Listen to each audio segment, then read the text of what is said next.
This is the CBS Evening News with Dan Rather and Connie Chung. Good evening. Dan is off tonight. The United States made it clear today the military rulers of Haiti are almost out of chances to avert a U.S.-led invasion. Aides to President Clinton said they are close to exhausting all peaceful means to restore democracy in Haiti. So they're assembling a multinational coalition to do it by force. CBS News national security correspondent David Martin has our report. In Haiti today, they mourned a popular priest assassinated for the sin of supporting the exiled president Aristide. One more victim of political repression, one more sign Haiti's military rulers remain defiant and that an American-led invasion is becoming inevitable. 11 Caribbean countries meeting in Jamaica today endorsed the use of force to restore democracy to Haiti, and 4 even promised to send troops. We consider what happened here in Kingston today to be a watershed. A total of 260 soldiers from Jamaica, Trinidad, Barbados, and Belize will train in Puerto Rico with U.S. Army troops who would make up the bulk of the 10,000-man intervention force. Before an invasion is launched, an envoy probably would be sent to give Haiti's military rulers a final deadline by which to leave peacefully.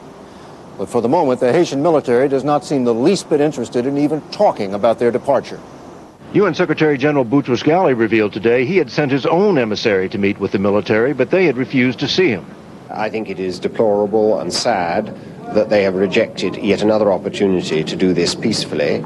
Between killing a priest and snubbing an emissary from the UN, the Haitian junta seems almost to be daring President Clinton to invade.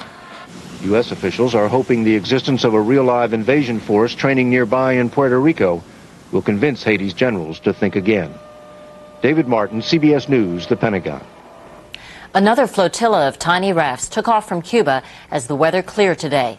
With more than 15,000 Cubans now at the Guantanamo Naval Base, U.S. and Cuban officials are getting ready to talk. Correspondent Bill Plant reports from the Vacation White House on Martha's Vineyard. The U.S. is prepared to offer Cuba a deal, stop the exit of the boat people, and the Clinton administration will ease immigration rules to allow visas for nearly 30,000 Cubans. The offer, which will be presented to Cuba Thursday at a meeting in New York, was worked out today at a White House meeting of national security officials. Administration sources tell CBS News that under the terms of the deal, Attorney General Janet Reno could waive regulations to allow many of the 19,000 Cubans now on the waiting list to receive visas at once. The U.S. would also expedite admissions so that the full quota allowed under the law, 27,845 Cubans, could come to the U.S. Last year, fewer than 6,000 were admitted. An official of the anti-Castro Cuban-American National Foundation says the new policy will probably work in the short run, but as long as Castro refuses to give up a bankrupt system that is every day making Cubans' lives more miserable, then we are going to see Cubans always trying to leave the island. The president's advisors agree Cuba may not be able to stop the refugee flow altogether, but the U.S. wants to see a major effort. And what about the Cuban refugees already quarantined at the U.S. base in Guantanamo? Even if there are increased immigration quotas, a senior U.S. official says those people will still have to go back to Havana and apply through normal channels to have any hope of coming to the U.S. Bill Plant, CBS News, with the president in Martha's Vineyard. U.S. officials say they hope the Cuban people will believe the new line, that they'll have a better chance of eventually coming to America if they stay home. But as CBS News correspondent Giselle Fernandez reports, there is no such faith on the beaches of Havana. Rafters on their great escape from Cuba heard little of the new immigration deal struck with Washington. For most here, good weather, allowing safer passage north, was about the only big news. In rising numbers, men and women unaware of the change in policy lugged their belongings to rafts of all shapes and sizes. Some looked like jam-packed ferries. Others look barely able to float. There are some here who say they have heard about the new immigration deal and as a result are trying to rush out to sea as fast as they can before they lose their chance. This man says he's hurrying to finish his boat before Cuban police are ordered to stop him. This man says even if Washington now grants 20,000 visas, it won't be enough. That the line outside the U.S. interest section goes on forever. It would take months to apply for a visa, he says, only to be denied one in the end. He says, I don't know how to swim, but I'm going to go anyway. I've got to go into the boat because I have all my paperwork. They've denied me a visa, so now I've got to brave the seas, and I don't know how to swim. Some said they had no choice but to be optimistic about the new agreement with Washington. They hoped it would not only save lives, but would lead to talks on lifting the embargo. For most setting out to sea, neither the dangers ahead nor the prospect of easing immigration laws is stopping them. Only enforcing the new deal between Cuba and Washington can do that. With icons on board to protect them, they waved final goodbyes, as hundreds along the seashore wondered how long they'd survive the perilous journey. Giselle Fernandez, CBS News, Havana. Here in New York, a protest outside the Cuban mission to the United Nations today turned violent. About 15 members of an anti-Castro, anti-communist group clashed with mission employees and with the police. The demonstrators had tried to place a chain across the entrance of the mission. 12 police officers suffered minor injuries. 3 people were charged with disorderly conduct. Still ahead on the CBS Evening News, a U.S. city ready to put all its public schools in private funds. An Eye on America. Tonight, domestic violence and new insight into the mind of an abuser.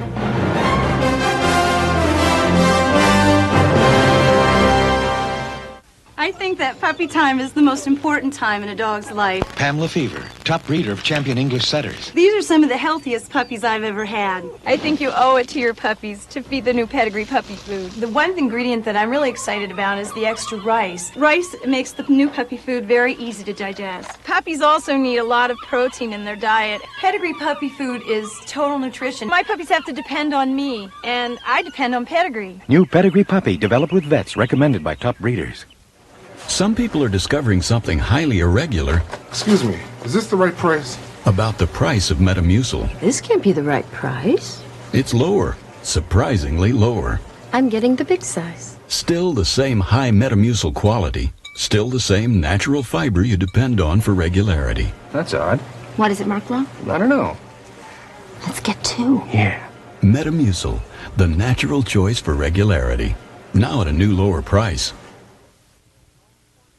2 giants of the U.S. defense industry are joining forces. The new company, formed by Lockheed and Martin Marietta, will be the country's largest defense contractor. Some workers will lose their jobs, but Martin Marietta's chairman says the merger will create jobs in the long run. CBS News economics correspondent Ray Brady looks at what's behind this $10 billion deal. The deal had all the secrecy of a stealth fighter. Lockheed, the builder of the stealth, in a surprise move, announced plans to merge with the maker of the giant Titan IV rocket, Martin Marietta. The new Lockheed Martin will serve national defense with the most advanced technology at the lowest possible costs. Together, the two will be a colossus, pulling in $23 billion in defense, space, and other revenues. And this merger comes at the end of a virtual feeding frenzy in the industry. Since 1993, these 2 companies have already bought up GE's aerospace division and General Dynamics F-16 and space systems.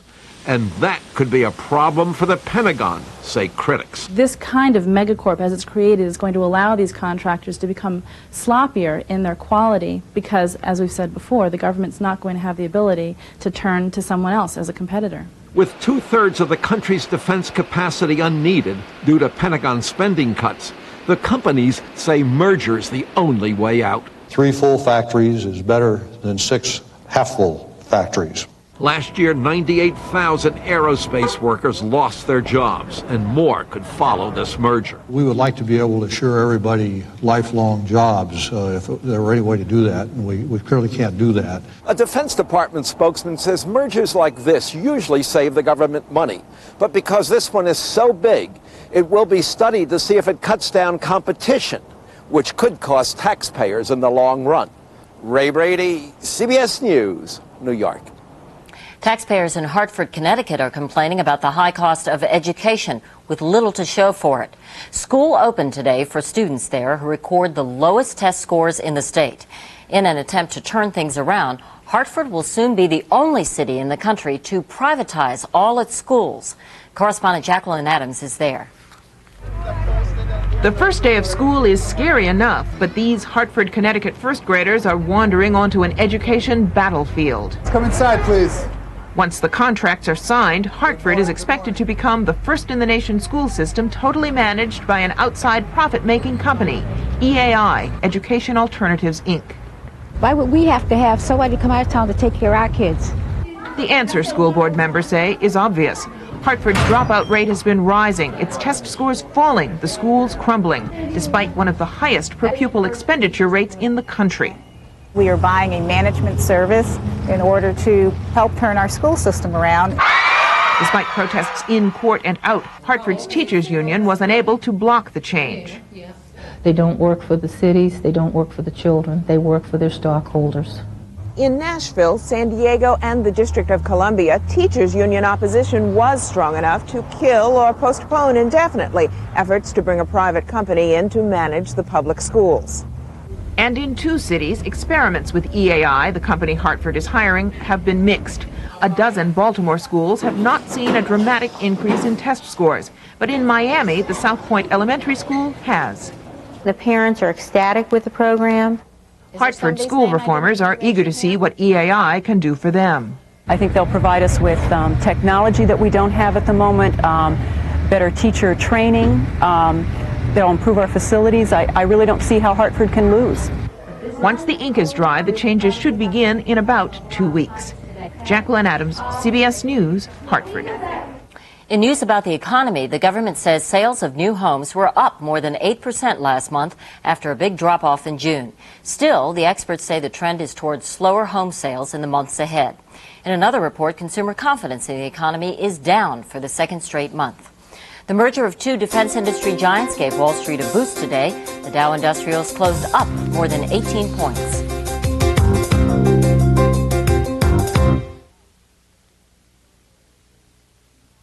Okay, if the moon was really made out of cheese, I'd be an astronaut. Healthy Choice makes real cheese with skim milk, so it's naturally fat-free. I put it on practically everything. With Healthy Choice, I eat what I like. Cheese. It starts here, with parts in every Ford, Mercury, and Lincoln designed specifically for your car. Genuine Ford and Motorcraft parts that interact with other systems. And quality care technicians have the training and support to know their exact specifications and tolerances. It's one reason more Ford, Mercury, and Lincoln owners stop here for repairs and maintenance than anywhere else. Quality care, where the quality continues. Poor Newton. I know it's hard being here with so little to do all day, but Maytag builds them to last longer than any other brand. Look at them, icons of indestructibility. No wonder we Maytag repairmen are lords of loneliness, sultans of solitude. I know how you feel, that ache inside for the dinner. Hey, now there's something I can fix. Maytag, the dependability people. For a touch of arthritis pain, my husband takes Advil. Doctors recommend Advil most for minor arthritis pain, and it's gentler on his stomach than aspirin. He says Advil lets him get back to doing what he loves. Nothing's been proven to last longer than Advil. These men are batterers. They admit to terrorizing their families for years. Now they admit something else.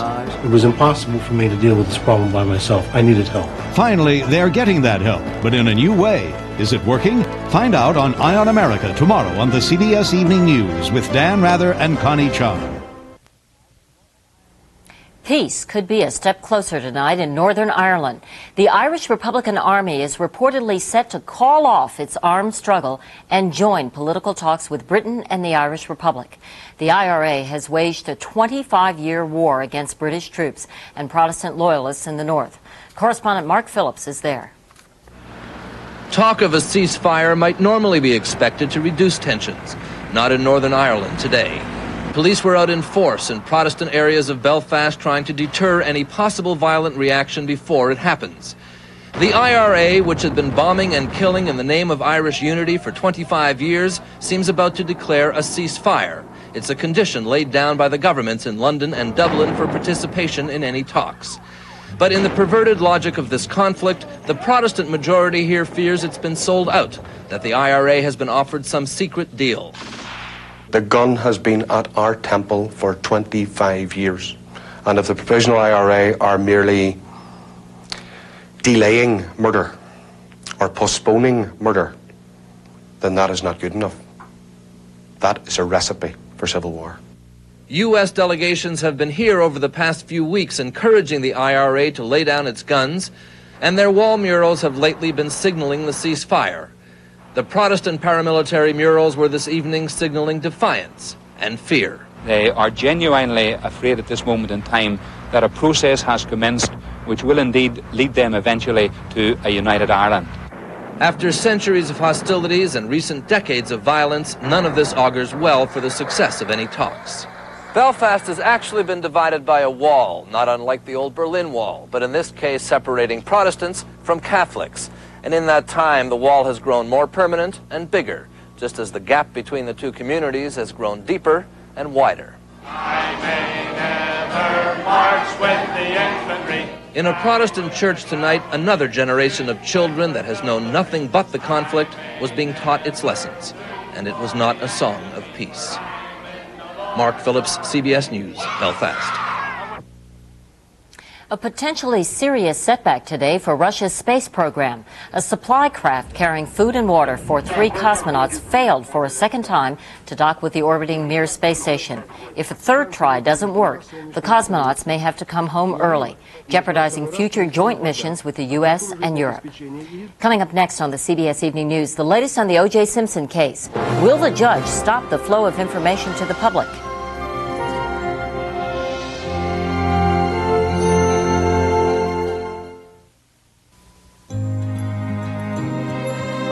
Childhood is a magical time. A time of wonder and surprises, laughter and dreams. At Anheuser-Busch, we believe every child should experience it all. That's why we support the Muscular Dystrophy Association. Because there's nothing better than helping kids just be kids. The Anheuser-Busch Companies. Glad to be your neighbor, proud to be your friend. By the end of the week, 7 more lives will be saved. By the end of the day, 16 people who couldn't walk will. By the end of the hour, these special filters will help make 25,000 more gallons of water ready for drinking. And by the end of this message, 1 more premature baby will be protected. All of which is made possible with the help of a material we call plastic. Well, we're here with Wanda and Babs, who feel that their zipper bag is fine and will not switch to Gladlock zipper bags. That's right. Ditto. Now, Babbo, let's say you hold some of your famous chicken gravy upside down over Wanda's head, sealed in either your bag or the Gladlock bag with the yellow and blue make green seal, so you know the bag is closed. Your bag doesn't have a green seal. Well, I say let's go for it with our bag. Why switch? Because it's my head. We'll switch to Gladlock. Good call, Wanda. When it really counts, get Gladlock. New? What's new about Nutri-Grain? Taste! We got taste! We got a whole new bowl you overtaste! Lots of taste! We got big fat raisins, crunchy almonds, lightly sweetened flakes! Taste! Great new taste! Yes, it's written all over our face! We were bland and low, but now we're ooh la la! 'Cause Nutri-Grain has Oh, it's got new Kellogg's Nutri-Grain cereal. Could the air you breathe carry a disease that will kill you? How can we protect ourselves before it's too late? 48 Hours, Wednesday. We may soon find out what's inside that mystery envelope in the O.J. Simpson case. Judge Lance Ito says he plans to discuss the envelope tomorrow at a pretrial hearing. The judge will also hear arguments about his proposal to stop potentially inflammatory news leaks. More about that tonight from correspondent Bill Whitaker in Los Angeles. The defense and prosecution don't agree on much except this. There has never been greater scrutiny, greater access, or greater press coverage on any trial whatsoever. Of course, they blame each other. Some of the outrageous and unfounded accusations that have been publicized by the defense has only fed the media frenzy. Now, Judge Lance Ito wants to put a stop to it all. Counsel, this is a proposed protective order. It's more like a gag order. Fearing a tainted jury pool, Ito wants to gag everyone on the case and to seal all motions, cutting off not only leaks, say observers, but legitimate public information, too. At least the portion of the gag order which attempts to restrict the press and public's access to publicly filed court documents is unprecedented and is unconstitutional. Morell successfully fought a gag order against Harlan Braun, who represented one of the cops in the Rodney King trial. It really assumes that the public are just a bunch of dummies and they have to be protected from the truth. Some say after 2 months of hyper coverage, it's too late for a gag order. But others say it's even more important as the trial draws near. The closer we get, I think we want to have the jury pool not polluted by potential information that may be leaked, some of which we may never see at trial. Already, other trials have been affected by the Simpson publicity. In Santa Monica, a public defender got a delay in a case in which a black man is charged with killing his estranged white wife with a knife. The reason? Potential jurors were too eager. And I really got the feeling that they were kind of getting a vicarious feeling of being on the O.J. Simpson case. Judge Ito will hear arguments from the lawyers and the news media tomorrow. Bill Whitaker, CBS News, Los Angeles. And Bill Whitaker has just learned that Judge Lance Ito has reviewed the military records of Los Angeles Police Detective Mark Furman. The judge has decided that they will not be turned over to the defense because they have no relevance to the case. In North Carolina, one of the men accused of murdering Michael Jordan's father is asking that the charges against him be dismissed. The attorney for 19-year-old Daniel Green told the court the prosecution had held back critical evidence. The judge said he will rule on the motion at the next pretrial hearing, possibly in October. In Falmouth, Massachusetts today, a 26-year-old man was ordered to undergo psychiatric testing after allegedly threatening the life of President Clinton. The man was arrested as he tried to buy a ticket for the ferry to nearby Martha's Vineyard, where Mr. Clinton is vacationing. He allegedly told the ticket agent that he needed to kill the president. Coming up next, Eye on America. Tonight, battered women. A new study says psychotherapy for the abuser may do more harm than good.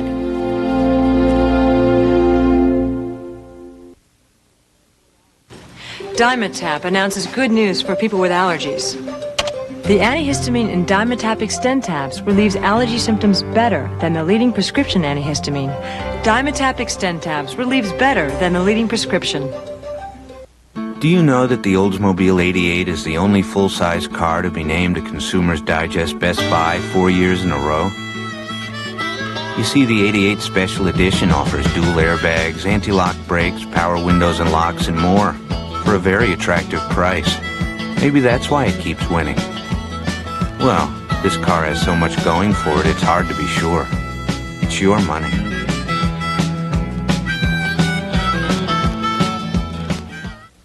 Day 5, my private island. If there's something better, I haven't found it. Today we were greeted by a goddess as we visited Royal Caribbean's private island. We returned to the ship about 4 p.m. I saw the captain on his daily walking tour. Tonight I'll return to my cabin, relive today and dream about tomorrow. Sweet dreams. You've got some Royal Caribbean coming. When I bite into a York peppermint patty, I get the sensation of zigging and zagging my Porsche through the Alps in winter, downshifting, yes, upshifting. York peppermint patty, get the sensation.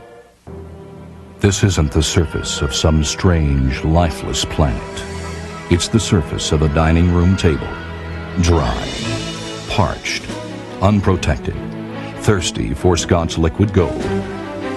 Liquid Gold penetrates, moisturizes, hides scratches, and restores the beauty of all your fine wood furniture, paneling, and cabinets. Scott's Liquid Gold simply makes wood beautiful, no matter how you look at it.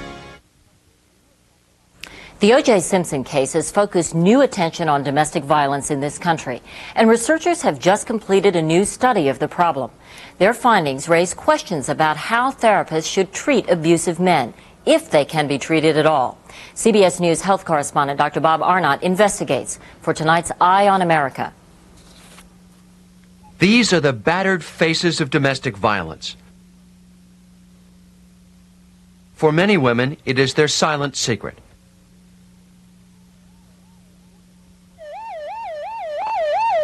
1,400 women a year are killed, and 2 million are beaten by their domestic partners.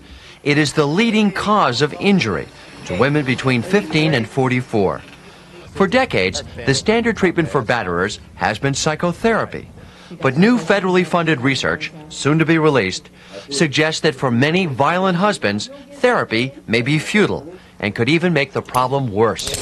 Psychotherapy has little, if any, effect on these men. Psychologist Neil Jacobson says therapy often fails because it treats domestic violence as a problem with self-control. Therapy is designed to teach men who are loose cannons how to control their anger. But Jacobson's landmark study shows the most violent abusers actually become calmer while arguing with their wives. As their anger grows, their heart rates actually drop, as low as 35 beats per minute. When these men get calmer, what happens to their violence? They're very much like cobras. They strike just at the right time. They don't have the impulse control problems that are normally associated with battering. It's not that these guys can't control their anger. If anything, they have too much control. Even Jacobson's critics concede most batterers may be beyond help, but that some men, those who feel shame or remorse after hitting their wives, can be rehabilitated. The men who can be helped are men who have conscience and will accept responsibility for what they do. Ready? Get it. There we go. Elizabeth hoped that therapy would stop the terror she endured for 3 years at the hands of this man, her former boyfriend. That hope nearly killed her. And it was worse when he was going to counseling. I wanted him to stop. These pictures of Elizabeth and her boyfriend were taken by a neighbor over a 3-day period. Soon after, the violence came to a head when Elizabeth tried to leave him. Instead, the boyfriend locked her in a bedroom, raped her, and nearly beat her to death. I could barely see. My eyes were swollen closed. He had pounded my head on the concrete floor. I guess I thought I probably was going to die that night because he told me that I was, and I believed it. The boyfriend is now serving an 8-year prison term for rape and assault. I think the only solution is to lock them away, and I don't care what it costs. I don't care what has to happen. I'll pay for it. I don't want him to get out. Elizabeth's physical wounds have finally healed. She is now an avid rock climber. When I'm up there, I'm in control. But the emotional scars are deep. I just feel a loss. You feel just complete inability to trust anyone. People want to have intimacy, and you miss that intimacy. Evidence shows that many violent relationships often get more dangerous with time. Experts say without new forms of therapy, keeping the majority of batterers behind bars may be the best way to keep their victims alive. In Seattle, Dr. Bob Arnott for Eye on America. And that's our news. Coming up tomorrow on CBS This Morning, selling spy gadgets to the public. How dangerous is all that high-tech hardware? I'm Connie Chung in New York. I'll see you again tomorrow night. Thank you for joining us and for all of us at CBS News. Good night.